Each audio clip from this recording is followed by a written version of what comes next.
of Fibersandfloss Canada. I thought I'd film a separate knitting episode today. I have a few things that I'd like to share and some really good haul to share with you guys. I thought I'd just dive right in. We talked previously on one of my last floss tubes about a stitch along that I have joined, a knit along. I have to get my terminology right here. A knit along hosted by Earth Tones Girl. And she is fantastic. She's a really great community supporter, and she has decided, with her love of books and her love of knitting, to do a sock knit along. We're using the hashtag, I want to make sure I get it right, I love books and sock knitting, KAL, K-A-L 24. What she does that's a little bit different is that sometimes when she's reading a book or listening to an audiobook, she will actually take inspiration from that book for the colors of her socks that she's knitting. And so the idea is you are to choose a book, and I chose The Island of Missing Trees by Elif Shafak, and it was actually an excellent book. I bought this book solely based on the cover, to be truthful, a couple of years ago, and I haven't read it. So it was a great opportunity for me to, I looked at the book and thought, oh, right away, this is a color of sock that I would like to have. So I got some yarn from Tanis Fiber Arts, and I'll insert a photo here. She is a Canadian yarn dyer, and she is so fantastic with all of her colors. Every time I'm on her website, I just want to buy all the things. I love anything rainbow, anything bright, and that is what Tanis Fiber Arts is all about. So what I decided to do was pick a pattern that I enjoy, and I do really like ankle socks. And I was able to download the Shorty sock set, volume 2, and that's by Summerlee Designs. And so although the color are different, I did choose to follow the pattern for Brioche Lite Shorties, this one here. And they are actually very comfortable. They knit up beautifully. This is a great, I don't know if, do you guys do this with your patterns? I keep them in something like this so I can flip through and see all my patterns that I'm, if I want to knit a pair of socks, which ones I like. So I've got one for socks and others for other projects. Highly recommend organizing that way if that's what you like to do. So here are my socks. Now, these socks, I absolutely love them. I started out without any brown, but the problem is that in this book here, 1/3 of the story is told by the fig tree and the fig tree's point of view. And I thought, it is kind of prominent in the story, so I should definitely somehow represent the fig tree in my socks. And I decided to do that with a little bit of brown here that I picked up. The top of my head, I can't remember which brown I picked up, but I talked about that in my last video. I'll link it in the description box for you guys. I think it was just a basic sock brown yarn, nothing crazy. Anyway, so that was really fun. You can follow Earth Tones Girl. She is on Ravelry. She is on Instagram. This knit along is going all the way till I think the end of May, and then she may go longer depending on how it goes. But there's a lot of people participating, and it's really neat to see, not only the socks, but also the books, which book is that? And it leaves you Googling a couple, looking at new books to read. So next project, in keeping with, and I promise you it's not all about socks, but I have another pair of socks to share with you today. In keeping with my New Year's goal was to knit 1 pair of socks every month. So this here was my March pair. And for April, I'm going back to my coffee house sock set that I have purchased. So that one is by Buckingham, and it's a three sock set. So I'll show you the patterns here. They're available on Ravelry. This is the first one, and I've already completed that one in February. And then there's coffee break socks. I'm yet to do that one. I don't know if the socks I'm knitting are in here.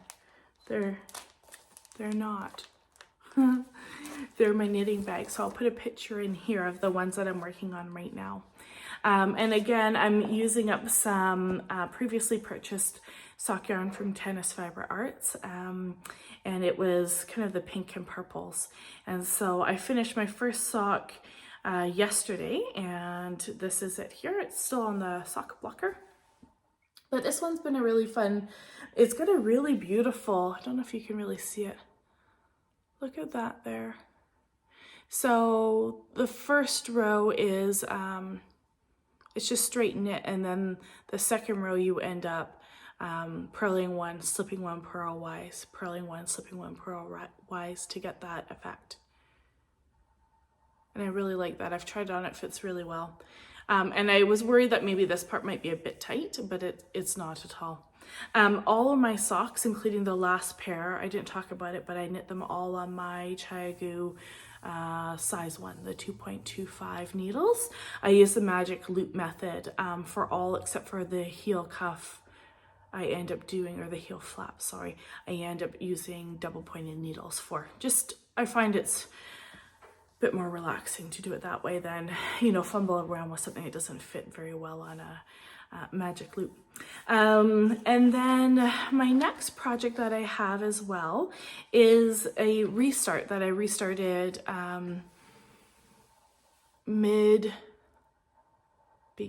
very end of February, I think the very last week of February.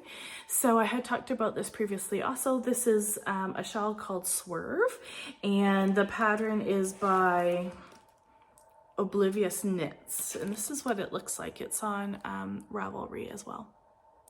And so this one here was a restart for me. It was one that I had previously purchased a long time ago. I think it was 2015. I had started it, but with the shawl, the one edge was just a little bit too tight. And just wasn't, I felt it was going to be too tight even to be blocked out. And so it sat in a bag for many years, and I decided to pull it out at a ladies' night. I frogged the entire thing. I was maybe a quarter done. We rewound all the yarn and all the mohair, which went a lot smoother than I thought it was going to go, and restarted it. So this one here, I'll put some pictures in. This is what the pattern looks like. And then this is the finished project here.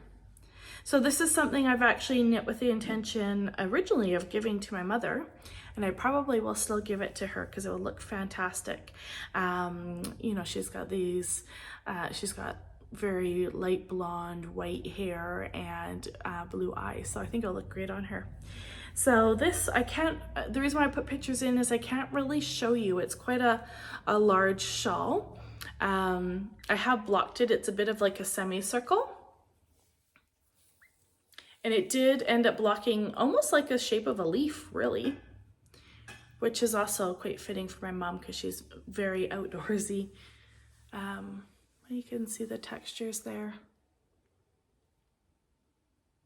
And it did end up blocking out quite well. I was a little bit worried about, you know, some appears looser than others, but it blocked out very good. And this one here was knit, I wrote it down because I'll never remember. It was knit with a 5.5 millimeter knitting needle, size 9, which is obviously very large to create that lace effect. I'm using 2 different types of yarn. One is Drops Baby Alpaca, 70% silk and 30% mulberry silk, and that's a really nice light sea green. So that was the sort of the teal, this color here. And the colorway for that one is 7402 in light sea green. And then the other one is a mohair, and it's by Shulana, and it's a super kid mohair in colorway 520, which was the stormy sea blue in aqua. And so yeah, it's actually turned out quite nice. I'm pretty happy with it. It's hard to get a good, you know, sense of it here, but in the pictures, hopefully you guys will be able to tell how nice it is. And it is very, very soft for sure. Absolutely love this one. So that would make a beautiful gift. And it's a shame that, you know, it sat for so many years without being worked on because it is just so lovely. And yeah, I'm glad it was finished. It was a shame to have it in a bag. So I have a couple things to share for you in terms of haul. What to do first? I guess first I'll go in order of which I purchased. So my cousin's wife, she's a Canadian indie yarn dyer, and she owns a company called That Yarn Habit, and she's from Alberta. And so this is a skein of yarn I bought from her, and I love the colors. I'm not sure what I'll do with it. It is fingerling. I thought it'd be a really fun pair of socks in keeping with my, my pair a month. This one's called Intergalactic Planetary, which is funny because if you think about, all the songs that we used to listen to when we were younger, right? That is the name of one of the Beastie Boys songs. So this is fingerling. It's 80/20 merino and nylon, and it's absolutely beautiful. It's super soft and squishy, which of course you can never tell on video, right? So I've purchased that, but then in conjunction to this is another pack. It's kind of crinkly, I'm sorry, and it's called Highlighter. Look at the colors of this. And so I thought this would be really fun to have, whether I make a crazy striped pair of socks with it. I'm not sure what I'm going to do with it yet. Also, some of these colors, you'll notice, are actually in here too. So I might use some of it for the toe of the sock if that's what I decide to make with that. I'm not really sure yet.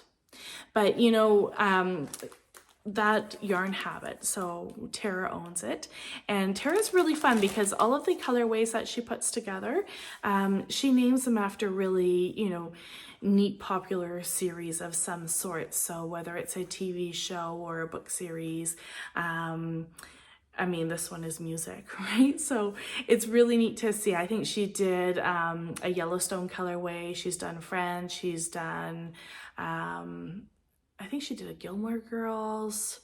She's done Bridgerton.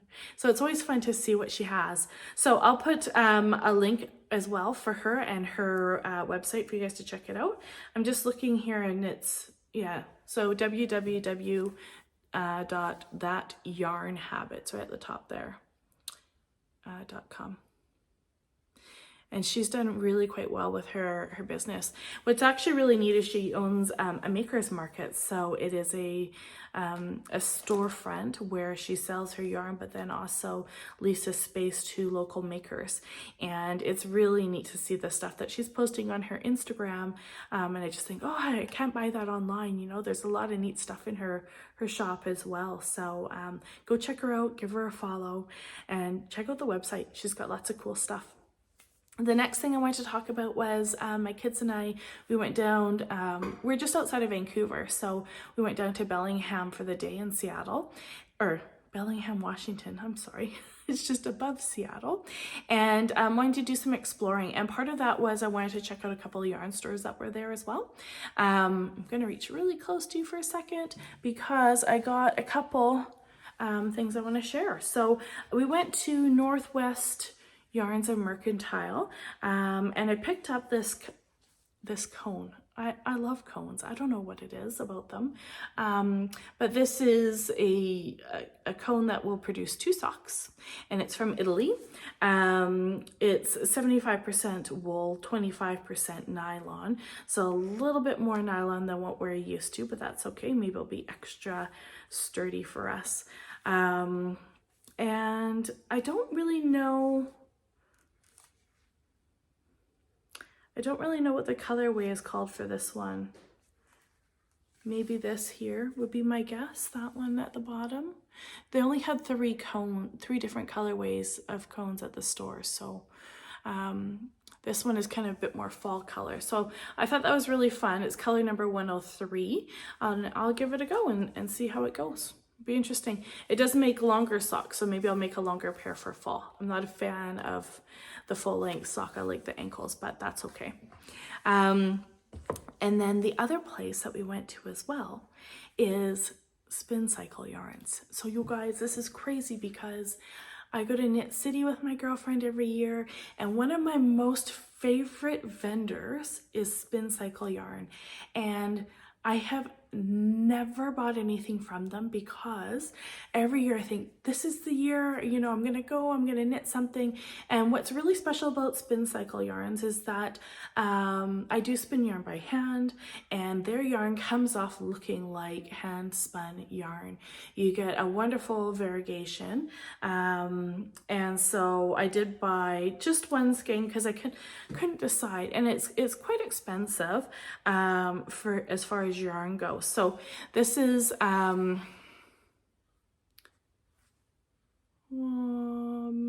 super washed sport weight.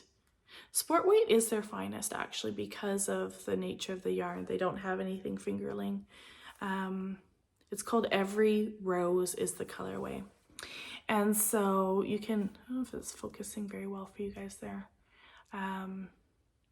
But you can see that variegation there. It looks just like the stuff I spin at home.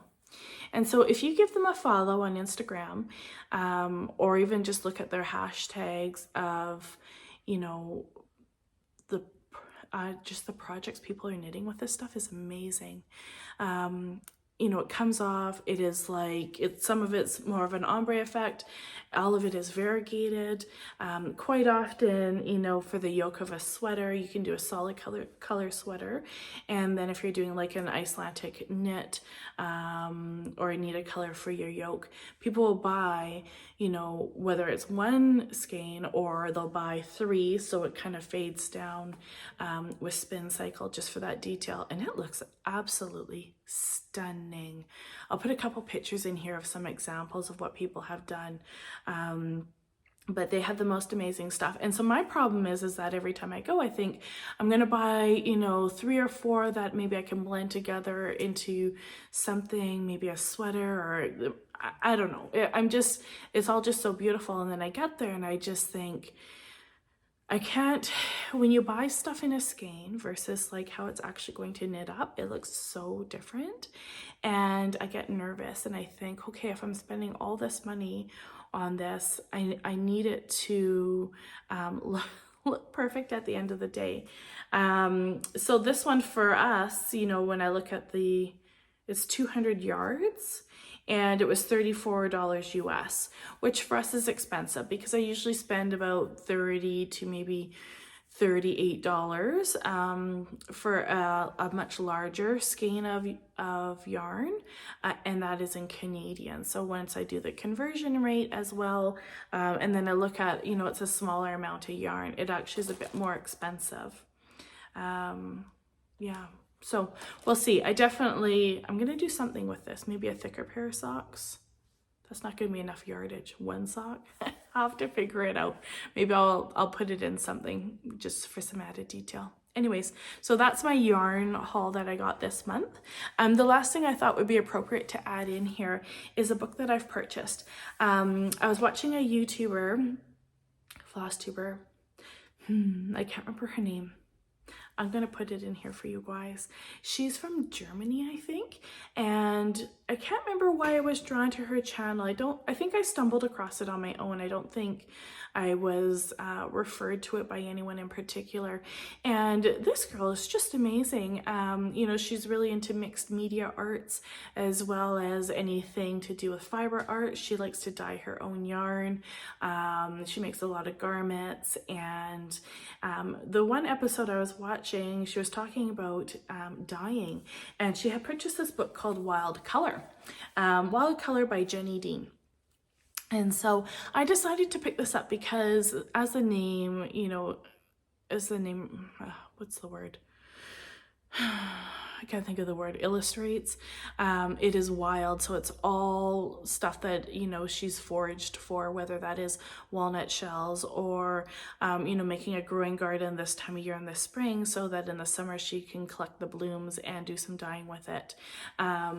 It does talk a lot about, you know, the pH levels. They do have, let me just show you an example here.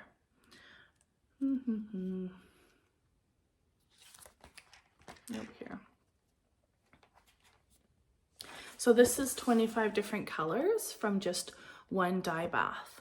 And so I thought this is really neat for a couple different things. So first of all, I thought it'd be cool to get my hands on some undyed yarn, or I can spin some myself quite easily, and just experiment with it. The one Flosstuber I was watching, she had dyed a bunch of yarn. I think she spun the yarn too. She spun it, she dyed it, she was going to make a sweater with it, and the yarn came out totally opposite than what she had anticipated it being, and that was fine, it was totally okay.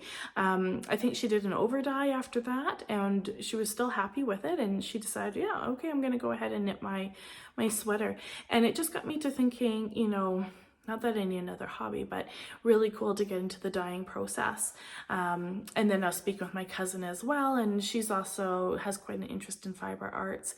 And the same week that this book arrived, she sent me a message about going to a dyeing workshop here in the Lower Mainland. And I chose actually not to go to that one, but she went and she said it was fantastic.